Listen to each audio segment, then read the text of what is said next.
Good morning, everyone, and thank you for joining us to learn a little bit about the R&D tax credit and how it benefits specifically architecture and engineering companies here in the United States. We look forward to sharing our information with you and our expertise with you in this space, and specifically how Leyton can really maximize this credit with not only our technical expertise, but our tax expertise as well. My name is Matt Murphy. I am a senior R&D tax credit consultant here at Leyton, and my job is to learn about your business, what you're doing, and really how it qualifies for the credit. And with me is Ignacio, and I'll let Ignacio introduce himself. Thanks, Matt. Morning, good afternoon, everyone. My name is Ignacio Citrangelo. I'm one of the R&D technical consultants here at Leyton. Been here for a little bit over a year now. And in my past life, when I used to work in the AEC industry, I worked as a structural and as a tunnel engineer for a couple of different companies. And now work alongside Matt, as well as other consultants in both the tax side as well as the technical side, in order to deliver these R&D tax credit benefits to the AEC sector. Thanks, Ignacio. So what will be covered today? We're going to talk about the R&D credit, how architecture and engineering firms can potentially benefit, what kind of activities can be claimed, does your firm qualify in our process, and at the end of this, we are going to go through a Q&A.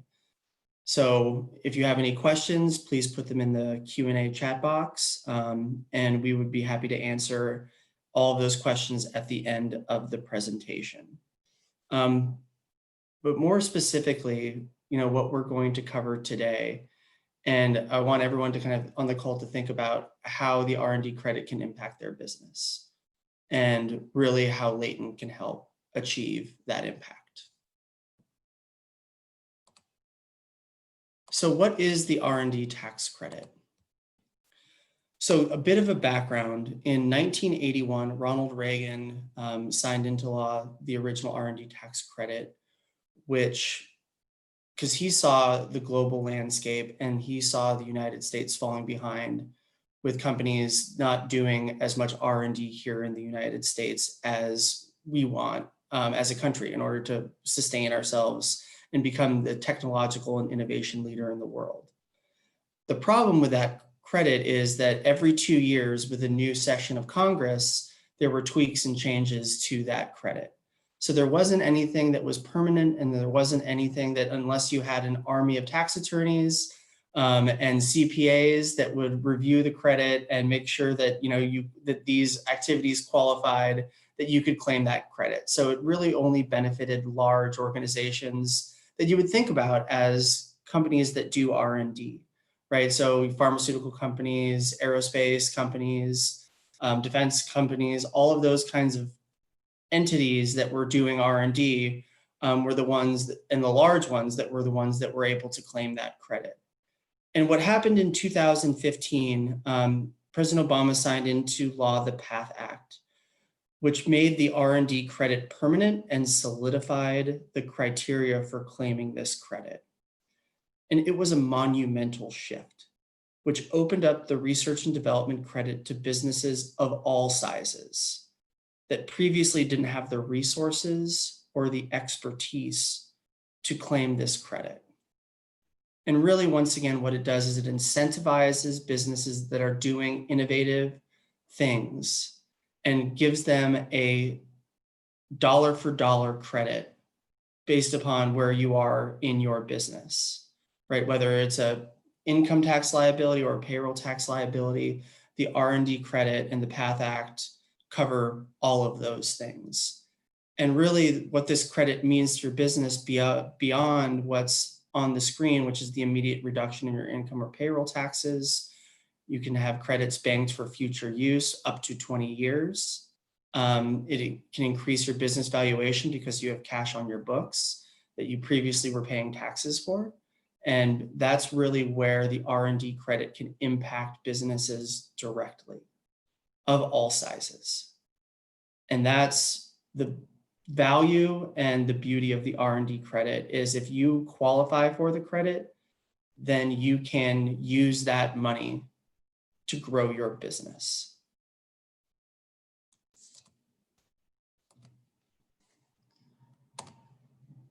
So there are two types of credits. There's the income tax credit, which is depending on where you are, you can also be entitled to a state benefit, right? So if you have paid federal income taxes to the government within the last 3 years, then you could be eligible for that income tax benefit. Even if you haven't, there could be a tax strategy moving forward. So what it does is it reduces your income tax liability on a dollar for dollar basis. And Ignacio will get into that in a little bit more depth later on. And this can be claimed in the current tax year all the way back. So if we claim in 2020, we can go all the way back to 2017 to claim a past benefit. So you could potentially get a refund on overpaid historical taxes. And that's the other great thing about the credit. It's not just moving forward. It's not just for a single year. It can impact your business for years moving back and then for years moving forward. And that's if you have an income tax liability. The payroll tax credit benefit was new in 2015 with the PATH Act. And what that does is it's a federal incentive for startups or younger companies that are still starting to grow.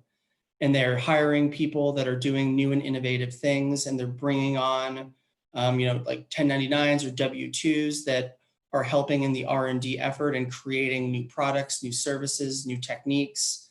But they're young, but they should be afforded a similar benefit because they're the ones that are going to not only change the current model, but change the world. And that's the whole point of startups, right? That's what everybody here in San Francisco says is we're going to do something amazing and change the world, right? And so what the payroll tax credit does is it reduces your payroll tax liability on a dollar for dollar basis, very similar to the income tax benefit.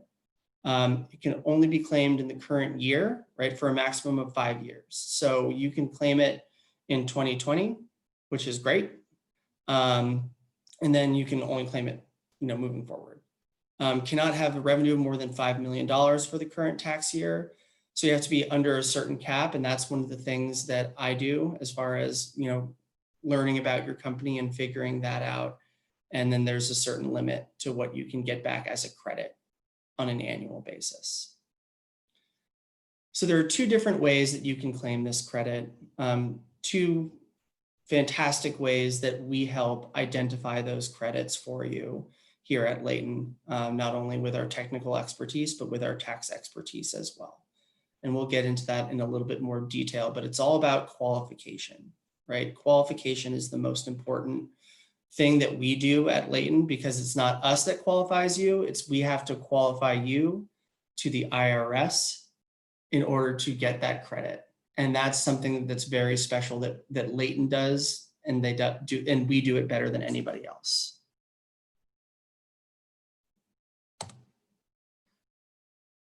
So I'm going to pass it off to Ignacio to talk about the qualification process, what are the qualified research expenditures, and get into a little bit more detail about kind of what things qualify and what entities qualify and what we look for when we talk to them. So go for it, Ignacio. Great, thanks, Matt. So when we do engage with a number of different companies in the A&E sector, we first look at to see what's actually qualifying the activities, the work, and the projects that are able to be qualified in order to be able to claim for the R&D tax credit. So the primary thing that we look at is what the IRS laid out. It's called the 4-part test. It's 4 parts that must be met in order to be able to claim for that activity that a company is doing in any sort of industry. Since we're speaking of the A&E sector, we'll focus directly on this one, of course. So the first part of the 4-part test is the business component test, which says that a company must be seeking to create or improve a business component. And that being said, as seen on the slide, is any sort of a new or improved product, process, a technique, a formula, or software. In your case, it'll probably be something along the lines of like a new building, let's call it like a new structure, a new system that's being designed, or something that's being improved upon. It could be like the renovation of an existing business component.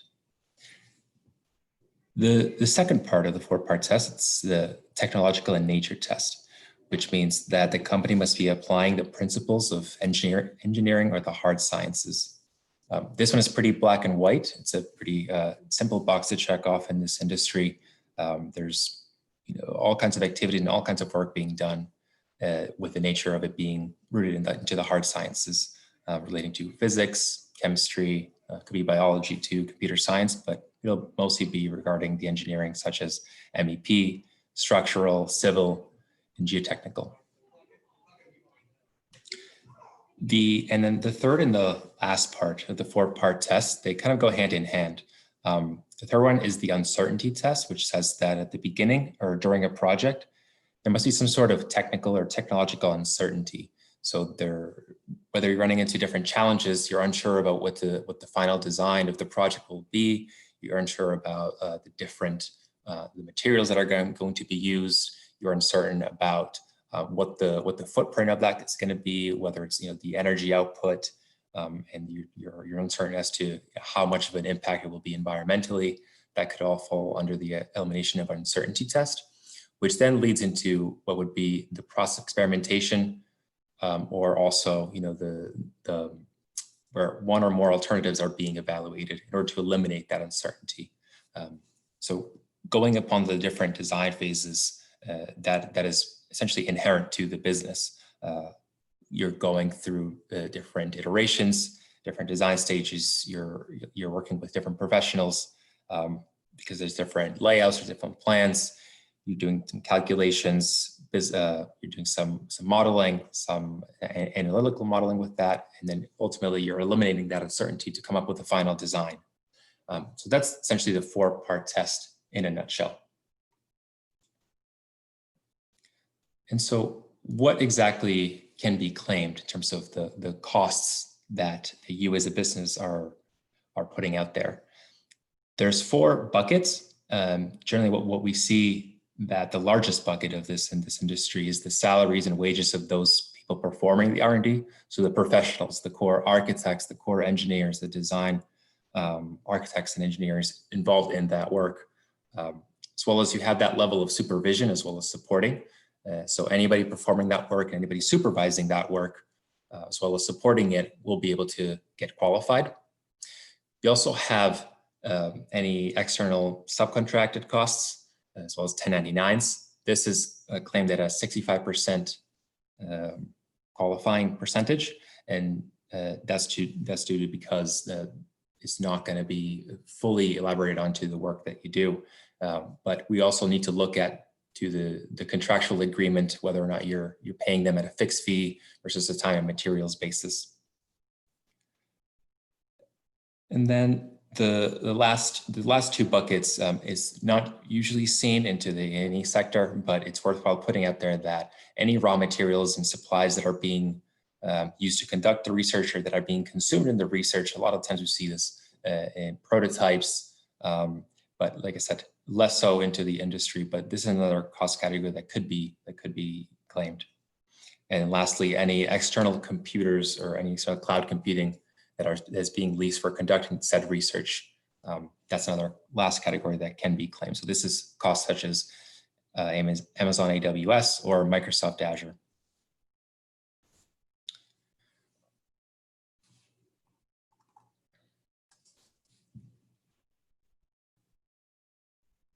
So in terms of like what the actual work that a company is doing is probably like the number one thing that we look at. When we do an engagement with a company, we start to look at the business model that they do. A lot of them are pretty similar, but we look at what kinds of activities are being done. We're looking at what kinds of work is being done, the kinds of projects, how many projects, what kind of employees are being employed by the company.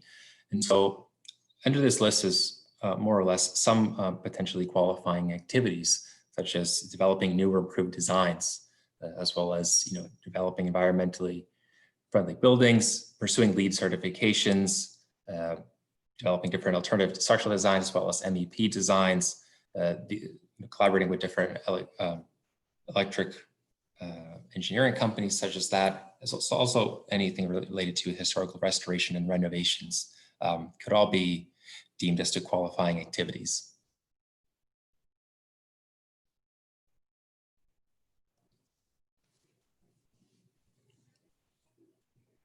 And some of the particularly exact titles and professionals that we've seen that could be qualifying under the architecture, we have the typical, the project architects, the design architects, project managers, and principals within the engineering realm.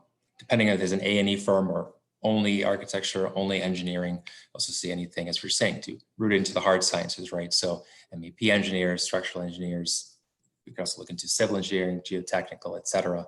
And of course, the different associate design, project engineers, and principals.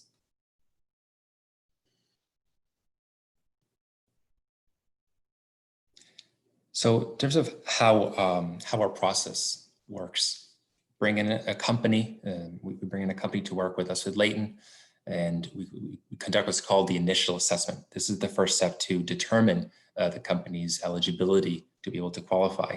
And so with this, we're able to maintain any documents that are being provided to us on the financial side as well as the technical side, and we're able to conduct some sort of like an estimated amount that we'll be able to receive and benefit for the company. So essentially, this is a high-level conversation to discuss that eligibility. So within that, afterwards, the idea is that we walk out of that with an estimated benefit, as well as to make sure that we're both in agreement with in terms of next steps for the engagement. And for the engagement itself, we conduct what's called a project scoping call, for which we go into the company-specific projects, the activities that are being done. We hold interviews. This day and age is usually done over Microsoft Teams or Zoom or phone calls. But essentially is to look into the projects that are being done, what's unique about them, what's being innovative about them, and then go into the details of that. What were the plans that were being developed? Who were they working with? Any external contractors? Looking into who the clients were, into how was that payment being done, and ultimately what we come down to is the deliverable. And the deliverable itself is consisted of a technical report that consists of all the costs that are being captured based on that information that's being provided by the company from the tax side as well as the financial side. And with that, we also deliver the financial forms, of course, that are being then used to put under the company's tax filing. And that also depends, of course, as to what the company's tax structure is for whether they're paying income taxes or not, or they're under payroll. Every situation, every company is different, and that's what I think makes the job very unique and very valuable.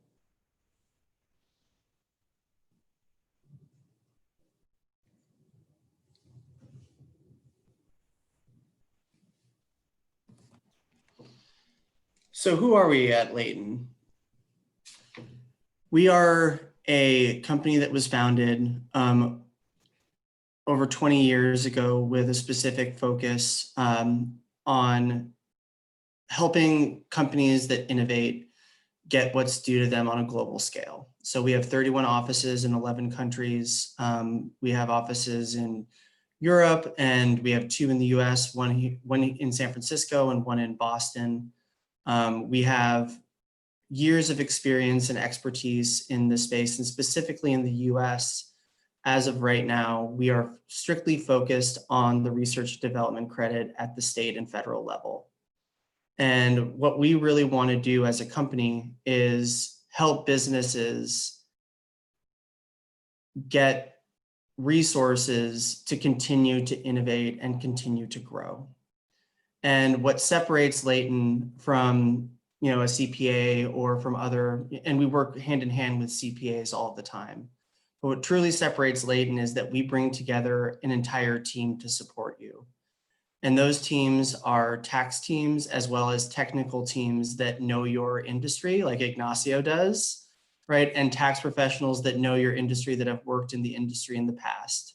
so that you have an entire team around you that is going to facilitate not only a solid claim, but it's going to facilitate a friendly and wonderful customer experience for you and get you the maximum possible credit that's available.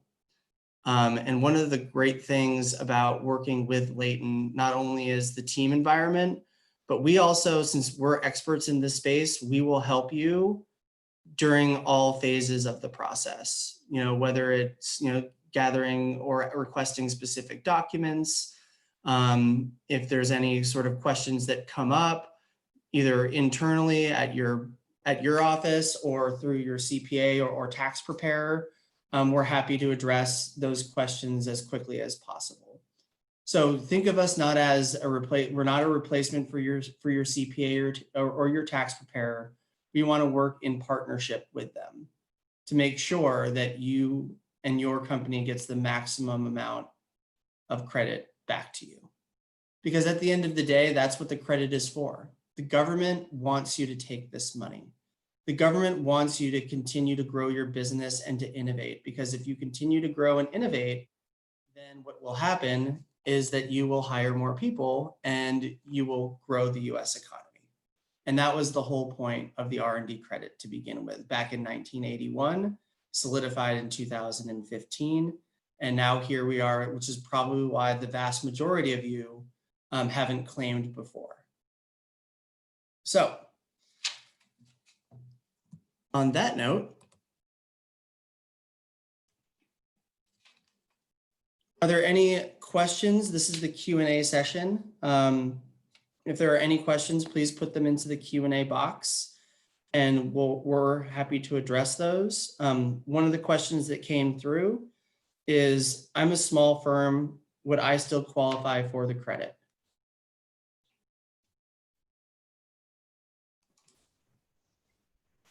Ignacio? Of course, yes. So regardless of the size of the firm, any company can claim for the credit, regardless of the size. I think what matters here, what really guides it is to, of course, the number of employees. That's kind of the primary thing that we look at in terms of profitability. That's also a big factor. But regardless of if it's small or large, you can't say that, yes, you're going to qualify or you're going to qualify, but it's definitely worth looking into. We've worked with firms small as only a couple of employees, and then firms with thousands of employees. And then both have gone through the process, and we were able to get them an R&D tax credit.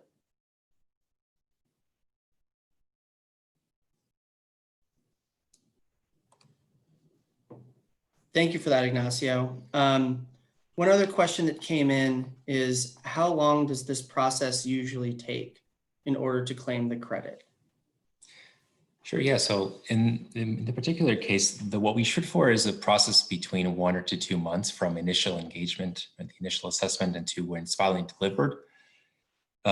We're definitely conscious of the fact that you are in charge of running a business, and we would like to be as hands-on as possible and make sure that we are diligent with everything. But at the same time, we do understand that business comes first, and we're able to connect, whether it's by phone call, emails, or however it may be beneficial to you. Every company works differently, but the idea that we set forth is that within 1 to 2 months is our target date.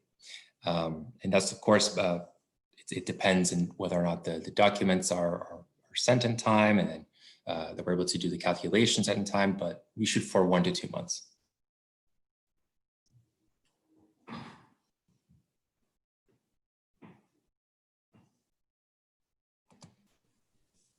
So one particular question, it says that how many employees or how much profit is required to be qualified.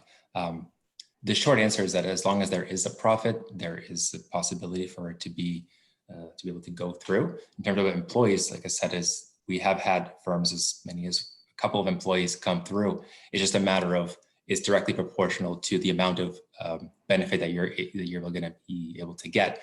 So at that point, it just becomes an internal discussion within the company to see if it is worth pursuing it, and if it is worth going back and amending those prior years in order to be able to claim that benefit.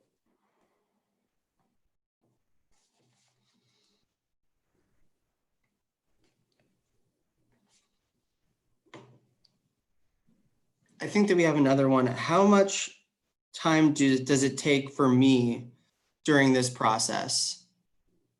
Like, how much time do I have to spend on, sending documents and things like that and interviews during Leyton's assessment? Yeah, of course. Yeah. So the idea here is that it also depends on how the company is structured, how organized a company is. We find that a lot of A&E companies are very good at organization, starting with time tracking, for example. It's something that's, I'd say, is almost 90% or plus of the company is doing, of the industry is doing that compared to other industries. And so as long as everything's organized and is able to be sent in time, we would be well on our way to be able to complete the study in time. But in terms of how much time specifically, we should, for that initial assessment, to take about an hour long, and then subsequent calls or meetings for each particular project, somewhere between a half hour to an hour for each qualifying one. And that usually takes, that's usually over a period of that 1 to 2 months that I was saying a couple of times.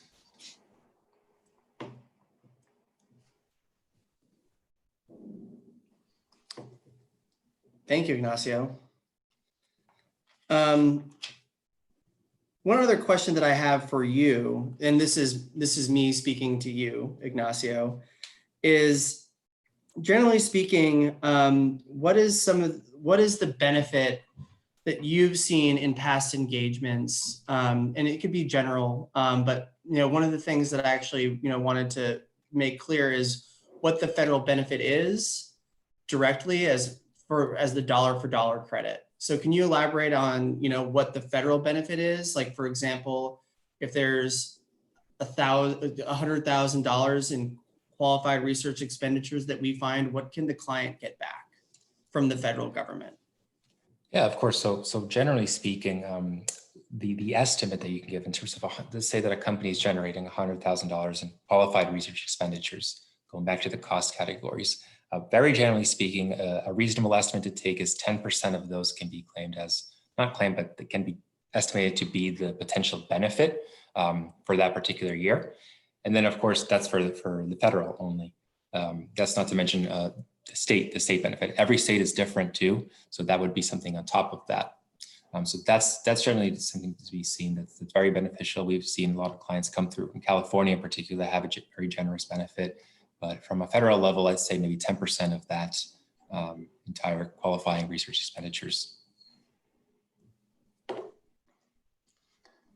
That's fantastic. And in your experience here at Leyton, with some of the engagements that you've had, what have you seen, like, as far as the benefit? Like, if you can think of a specific case study, what are some of the things that you identified and what was the benefit to them based upon, just generally speaking, size-wise, that we can expect and what we look for with our engagements? Yeah, sure. And to that, I'd like to tack on to the previous question regarding the time dedication. A particular client from California that we had around something about 4 or so full-time employees over a period of 3 years. And they came towards us kind of bordering on the tax filing deadline. And we were able to turn that around within a month or so. And that's exactly due to the fact that the company was very organized and they were very looking forward to doing the study. And so they were able to provide everything very timely. And we had those calls very fast, provided the deliverables very fast. And ultimately it came down to something approximately, I want to say above $5,000 or so for each particular year in question. And so that was for a company that had about 5 employees or so, I think a little bit more. But I think they were very happy with that, just because of the fast turnaround time for that in particular. Fantastic. And are there specific projects, like in the residential space or commercial space or in the civil engineering space that really benefit, more than others? Or does it all come down to the, like what they're doing, where they're doing it, and how they're doing it, right? Are there any restrictions, that are placed upon engineers and architects that qualify for those research and development expenditures? Yeah, so I think that the particular restrictions come down to the type of work that a company is doing. If it's a company that's doing, as you're saying, residential or commercial work that's brand new and hasn't been done before, that's obviously a very good sign for it. As opposed to a company that's focused on residential homes that maybe that they're doing some modular homes, and it's more or less trying. There's not like a process of experimentation that's being done. There's not much research being done by the company, and it's kind of that's their specialty. And while they're very skilled at it, while they're the go-to company for that, and they turn them out, it may not be the best candidate for R&D purposes. But in terms of a company, they're very successful at what they do, of course. But for R&D, we'll be looking at any sorts of projects in any sort of space, whether it's new, whether it's restoration. We look at those particular design phases. So going through the SD, DD, and CD phases, those tend to be very design heavy. Those are the phases that a company's doing most of their research in, they're doing most of their work in, and anything related to more admin stuff or overhead stuff. And that's where the time tracking comes in, and very helpful for us to have those targeted questions for the companies when the interviews come.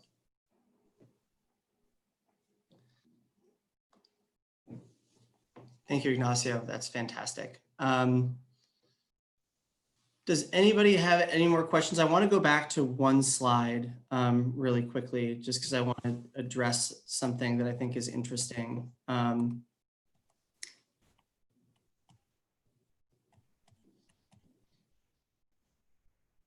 So for these qualified activities, Ignacio, do we look at any sort of, like sustainable design or materials, and what are the if you're an architect and you're building a new structure, or you're renovating a historical building with all new interiors, what are some of the things that qualify in that environment versus what wouldn't qualify in that environment?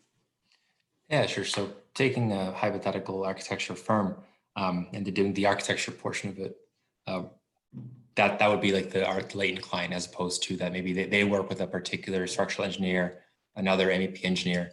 Maybe they have that all in-house. That always going to depend on the particular client that we get. They're all different. What's helpful to say right off the bat, something that we say that we wouldn't qualify is anything related to like the interior design, for example.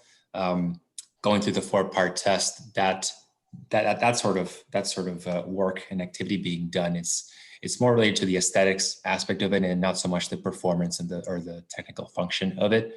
But anything related to the architecture regarding like the massing of the building, you're coming up with different sort of iterations as to how to place the building and optimize the square footage of it, and how the different systems come into play, and how you're looking at, as you're saying, the sustainability portion of it. You're looking at the most efficient system from an HVAC point of view, and you're trying to minimize the materials that are being used as well. Those will all be very good indicators that there is R&D being done. Excellent. And let's say that you have an engineering firm and an architect that are working on the same project. What are some of the things that could qualify one over the other, or both at the same time? Sure. So in that particular scenario, let's say that we do have the architect. You as an architect is you're our client, and then you're working with an engineer. Depending on how that particular project is structured, I think that the people on this call can attest to this. That the way that the contractual language and everything that is set up with the client is that it depends as to who is bearing that financial risk.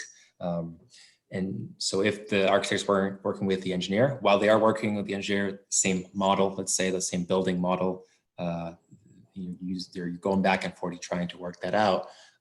That engineer may be working under the client and not the architect. That could be the case, or the engineer might be working under the architect, aka our client.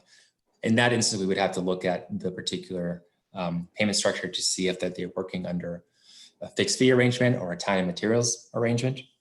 If they're working in a time and materials arrangement, then that risk would flow to the architect or our client. And so that would be a beneficial thing for us.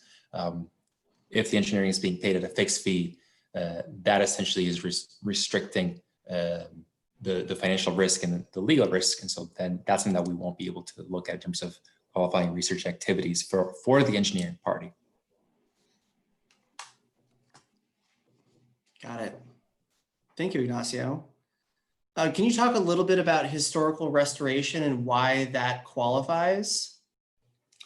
Sure, I can take a stab at this. So with historical restoration, the idea is that, of course, it's historical. And so a lot of the things that are being done or that were being done at the time are now out of scope in terms of the code. So they're not up to code, whether it's structurally, whether it's by installation wise or whatever it may be. And so the idea is that we want to preserve that historical aspect of a particular building or infrastructure, whatever that may be. And so there is that uncertainty. There's that challenge as to how do we keep the appearance of it? How do we keep up as much of the structure as possible without impacting the historical aspect of it?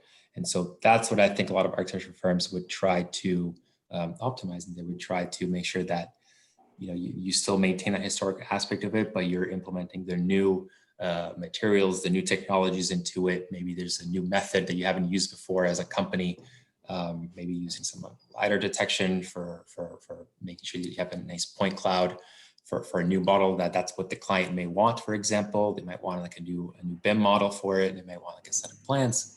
And so those are all good indicators because it might be new to your company. You haven't worked on a project like that before. And so that's an important aspect too. It doesn't have to be new to the industry as a whole. Well, that's a great indicator.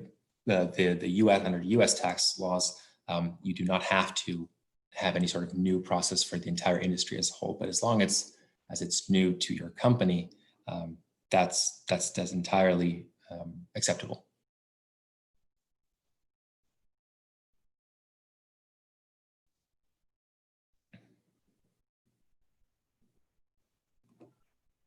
Thank you, Ignacio.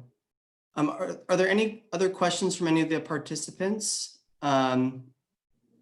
If so, now is a great time to ask them. Or I'm happy to ask more questions to Ignacio as well.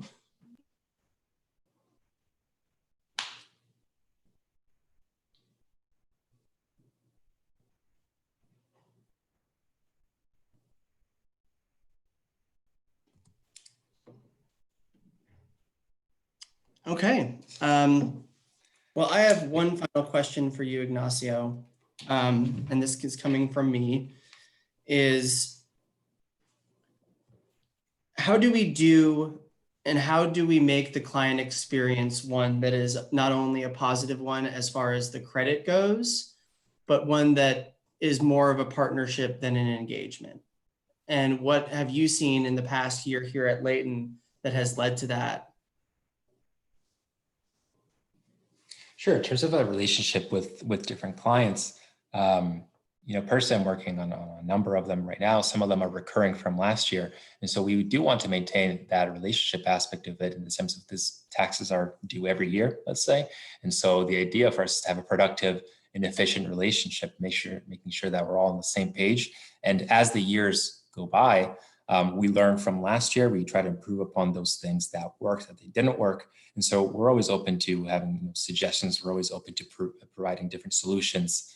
So we do find that working and continued working relationship does improve over time. And, we do have a great foundation just to begin with. Our idea is going through that 4-step process as to what our engagement looks like. And the idea is that people like myself and people that are involved in the industry are able to speak that language. We're able to understand the pains of the industry as to where there might be R&D, where there might not be R&D. And so we do value certainly having like a very positive relationship, one that there's this trust, mutual trust either way, that, and at the same time, I really want to focus in on the fact that like we do understand that there is behind all this, there is a business that you have to run. And so we want to be able to make sure that we get everything as much as possible and as efficiently as possible. But at the same time, we want to make sure that we allow time for you to grow that business. Ultimately, the goal of this is to be able to get you that R&D tax credit so that you can then reinvest into your business, be able to boost the economy, to boost your own company's performance. And in that way, we can then redo the process the year after.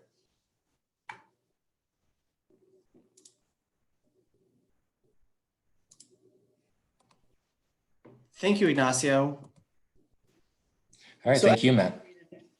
As I stated before, we have two offices here in the United States, one in Boston and one in San Francisco. We as an entire company here at Leyton US work very collaboratively together as a group on all levels. And so the great thing about Leyton is that, you will have a team to support you. You will have a team to guide you. And then, as far as the engagement goes, we're here, and available for any questions that you have either, after this call or, moving forward. On the last slide, you have both myself and Ignacio's contact information. So please feel free to reach out if you didn't want to ask any questions in front of the group and you have any sort of questions you want to ask us individually, please do so. But we're here to engage with you and we're here to help in any way that we can, especially with the 2020 filing season coming up. If there's anything that you want us to look at for 2020 or for past years, now's a great time to do it before what Ignacio and I both know is the busy season when, when you understand what your tax liability is going to be, and then it's kind of a mad scramble for April 15th. I don't think that we're going to get the same extensions that we did this year with COVID in 2021. But that's just speculation on my part. I have no, I have no insider information on that. So please feel free to reach out to both Ignacio and myself. I'll be on the line for another 15 or so minutes. If anybody has any additional questions, please let me know in the Q&A box or Ignacio as well. And once again, we're here to help. We're here to help grow your business. We're here to get you, filed for an R&D tax credit that you deserve. And it's what the federal government really does want you to do. And that's our expertise here at Leyton, is to help facilitate that. So thank you for everybody for joining. Please stay on the call or ask any questions that you might have in the next 15 minutes or so. Because I have actually one more for Ignacio, but I think that we have one here now. Yes, so there seems to be one question coming in. What do you see as the most critical component of your business today that will contribute to your long-term success? I think that, the fact that we are rooted into the tax world, right? So taxes will always be a thing. It's one of the certainties of life, right? And so that's, of course, a given. But at the same time, what's the most critical component is the fact that we do have a wide variety of professionals that have worked in the field, professionals that worked in the tax world too as well. And so the idea is that we put, the best of the best together, and we're able to consult out to companies such as yourselves, be able to maximize that R&D tax credit benefit, to be able to benefit your company as a whole. So the idea for us is, we're in the business of helping you out to be able to reinvest it into your own business. And so we really do value that, your business, and we really do value those relationships. Yeah, to piggyback off what Ignacio said, very rarely will you get a single company with both technical and tax experience that we've brought together and the talent that we brought together here at Leyton. And, we have our tax attorneys that have been with the Big Four, our CPAs and, tax professionals that have been in solo practices, helping businesses just like yours. Or like people like Ignacio that have been in the field, that have seen what you've seen, that can speak your language, that understand the complexities of the projects and how certain complexities within those projects qualify for the R&D tax credit. And that's really something very special and unique to Leyton, is that coalescence of experts and also, our company culture, which is focused on client experience and having a good and positive client experience. And it's very rare. I mean, like if you are, a business with 20 people and you have $5 million in revenue, you still pay taxes, but it's something that maybe, like a larger entity wouldn't take under their wing. And we are an entity that really certainly does value your business and values what you do and understands that creating something unique or, like dealing with challenges that appear on projects that you need to figure out and need to engineer or design your way through are something that always exists, and it will always exist, just like taxes. So we understand that and we value your experience.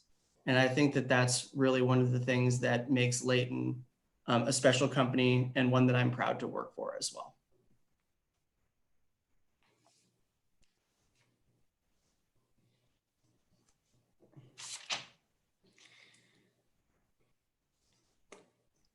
Ignacio, do you have any questions for me? For you, not today. I think that we had a lot of conversation. I think everything's very, very productive. Matt and I, we work together in a lot of clients, mostly on the A&E sector, of course, and everything's working great. And we're looking forward to see how many more we can get. Fantastic. Well, I think that I'll give everybody 10 minutes of their day back if there are no additional questions. But thank you, Ignacio, for taking the time out of your day. It was incredibly interesting and a productive conversation and explanation as to who Leyton is and what we do and really your expertise in the field. So I appreciate your time. Everybody on the call, I appreciate your time. Once again, here is our contact information. If you want to learn more about the Leyton process, if you want to learn more about how we do business and how we can help you, please feel free to contact us. And then we can move forward from there. But thank you for your time. I want to thank specifically Keniz for working so hard in putting this presentation together, and the entire teams in both San Francisco and Boston for not only supporting our clients, but supporting their fellow employees and colleagues. So thank you, everybody. Have a great rest of the day. Enjoy the Masters coverage if that's your thing. And we hope to hear from you soon.